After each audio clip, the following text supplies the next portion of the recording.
The goal of training isn't to be fit for a season. The goal of training is to be fit when you're 70. In my clinic, I work with CrossFit athletes, runners, Broadway performers, and lifelong movers. And the athletes who stay strong decade after decade have something in common. They don't just train hard, they build athletic resilience. Today, we're breaking down the framework behind that. Let's get into it. Welcome to Cue the Burn, where performance meets grit and recovery is just part of the show. I'm your host, Mark Lusk, manual physical therapist, former professional dancer, and lifelong athlete who's still chasing the fire well into my 50s. This podcast is all about the science, stories, and strategies that fuel high-performing bodies. Whether you're on stage, under a barbell, or navigating the grind of urban life, from injury prevention to mental resilience, we're diving deep into what it takes to stay strong, mobile, and ready for whatever role life casts you in. Cue the music, cue the lights, cue the burn. Let's go.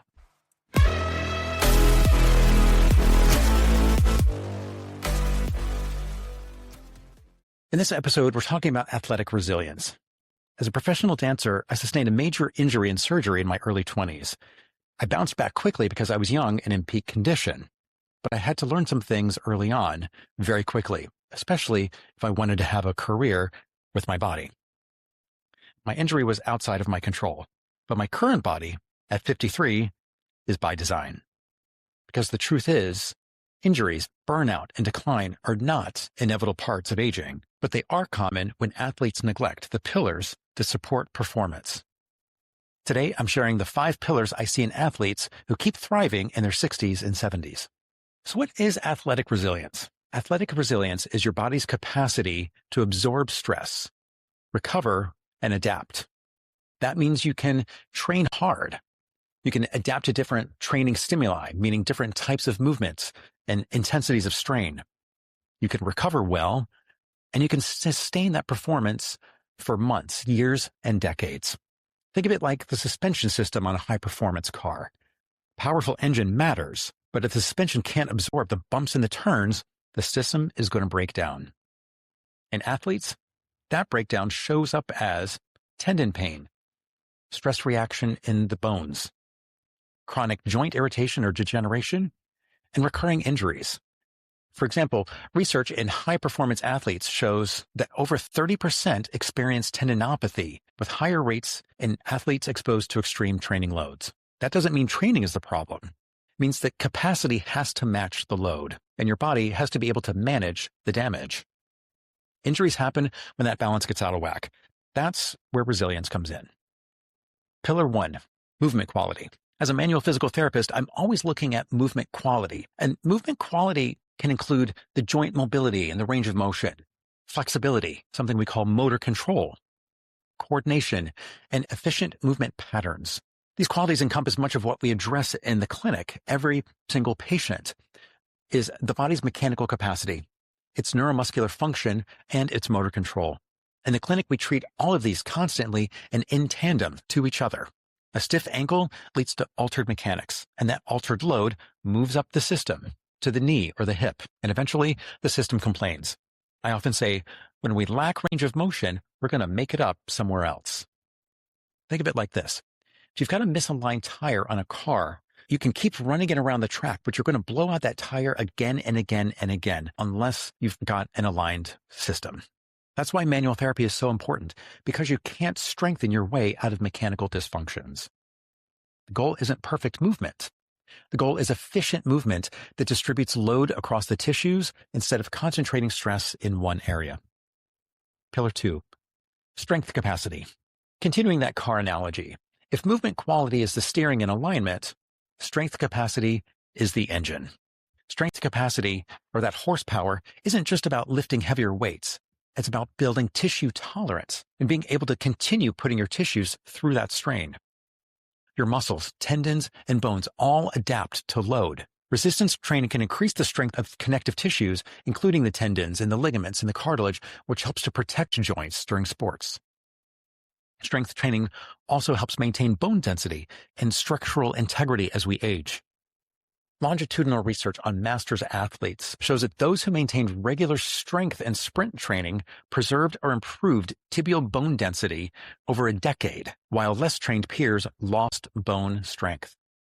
So strength is not just performance, it's structural armor. For runners, one example comes from a marathon training study where athletes who could hold a single leg glute bridge for 20 to 30 seconds had significantly lower injury risk than those with weaker hip endurance. Translation: strong hips, strong posterior chain, strong core equals protected joints. Those are the foundations that allow athletes to keep showing up. Our third pillar is recovery systems. This is the pillar that most athletes underestimate. You've got to be able to manage the damage. Recovery isn't passive.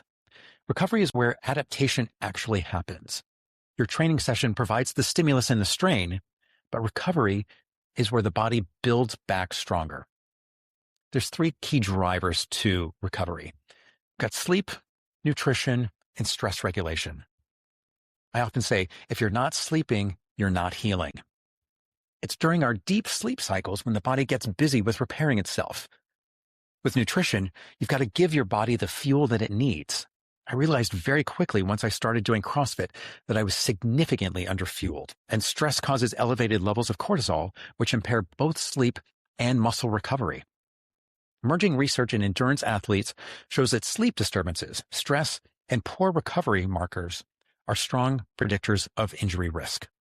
It's amazing how these three things are all linked together, which means if your recovery systems are overwhelmed, the body never really catches up. Especially after 40. Your training stress might stay similar, but your recovery capacity changes. The athletes who thrive are the ones who treat recovery like training. Our fourth pillar is load management. This pillar is where most of the injuries happen. Not because athletes are weak, but because load changes too quickly. A good example comes from running research again. A prospective study on Achilles tendinopathy found that increases in weekly running distance significantly increased injury risk. In fact, adding about 12.5 kilometers per week increased odds of Achilles tendinopathy roughly by 64%. That's not a weakness problem. That's a load management problem. Resilient athletes respect progression. They understand gradual overload and seasonal variation in training. Intensity is powerful, but progression is protective. Our last pillar, number 5, is our longevity mindset. And this final pillar is psychological. Resilient athletes play the long game. The mindset shifts from, can I push harder today, to, can I keep doing this for decades? And interestingly, research on masters athletes shows that aging itself does not necessarily disrupt muscle tendon function when athletes continue training consistently. In other words, aging alone isn't the problem, inactivity is. Longevity athletes stay curious about their bodies. They adjust, they evolve, and they stay in the game. So most athletes over 40 miss these pillars, and here's why. It's these three patterns that consistently show up in the clinic. Athletes chase intensity instead of capacity. High-intensity training without adequate strength or mobility is a danger zone. We often think that we chase that high of working hard and leaving it all on the floor, but at what cost? Athletes often ignore recovery. Sleep becomes optional, fueling becomes inconsistent, stress piles up. Recovery needs to become a non-negotiable. That's the silent fuel that runs your machine. And athletes dismiss the early warning signs. Small aches get ignored until they become injuries. At that point, it's kind of too late. Resilient athletes treat discomfort as information, not inconvenience. It doesn't mean that you're broken, that you've got to stop what you're doing cold turkey, but it is a warning signal. So here's your burn toolkit today. If you want to start building athletic resilience, here's a few practical steps. Train strength year-round. 2 strength training sessions per week and focus on hips, posterior chain, and core stability. Do an audit of your recovery. Ask yourself, am I sleeping 7-8 hours? Am I fueling my training properly? And just understanding that recovery is the multiplier of training. Manage your load progression. You've got to avoid those sudden spikes in your training and your volume or your intensity. Gradual progression builds capacity. Those little baby steps add up to big steps. And remember that those sudden spikes are what overwhelm the tissues. That's when we get into tissue and load problems. Address those small problems early. Pain is data and listen to it early. Don't just drive around with that check engine light on, not until it becomes an injury. And think in decades. Ask yourself one question. Will this training decision help me to still be doing this when I'm 50, when I'm 60, when I'm 70? Athletic resilience isn't built in a single workout. It's built through thousands of small, intelligent decisions over time. Train hard, recover well, stay curious about your body. And remember, the goal isn't just performance today. The goal is to keep the fire burning for decades. I'm Mark Lusk at MVMT Physical Therapy, and this is Cue the Burn. As always, check out our social media at MVMTPT and our blog and website at www.mvmtpt.com